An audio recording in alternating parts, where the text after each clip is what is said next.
ঝুঁকি নিয়েই নাটোরের হালতি ও চলনবিলে চলছে নৌকা ভ্রমণ। কোনো ধরনের নিরাপত্তা সুরক্ষা ছাড়াই বিলে ভ্রমণ করছেন হাজারো দর্শনার্থী। তাদের অভিযোগ, প্রায় প্রতি বছরই নৌকাডুবির ঘটনা ঘটলেও দেয়া হচ্ছে না কোনো লাইফ জ্যাকেট। এদিকে বিলে ভ্রমণকারীদের নিরাপত্তায় পর্যাপ্ত নজরদারির নির্দেশ জেলা প্রশাসনের। বান্ডেল থাকলে প্রতি সেনমানিতে টাকা বাঁচবে। বিকাশ সেনমানি বান্ডেল কিনে জিতুন প্রতি লেনদেনে। নাটোরের বিস্তীর্ণ এলাকা জুড়ে হালতি ও চলনবিল। বর্ষা মৌসুমে পানিতে কানায় কানায় পূর্ণ হয়ে ওঠে বিল দুটি।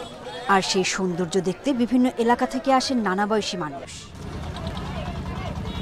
সকাল থেকে সন্ধ্যা পর্যন্ত বিলের পানিতে চলে কয়েকশো নৌকা, কিন্তু কোনো ধরনের নিরাপত্তা সুরক্ষা না থাকায় যে কোনো সময় ঘটতে পারে দুর্ঘটনা।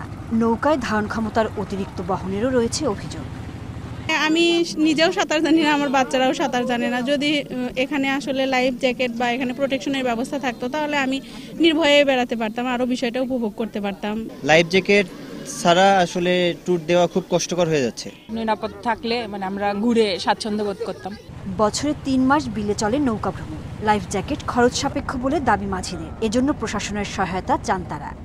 মাল্লা মাঝি আছে, তারপরে প্যাসেঞ্জার আছে, মিলে লাইফ জ্যাকেটের খুব দরকার। কিন্তু আমাদের যা ইনকাম, এই ইনকামে আমাদের লাইফ জ্যাকেট কেনার মতো সামর্থ্য নাই।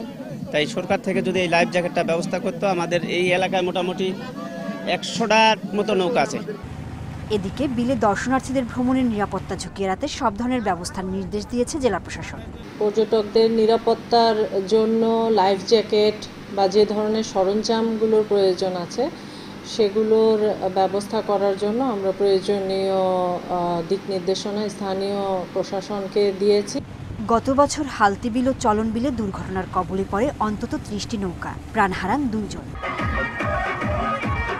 Independent news.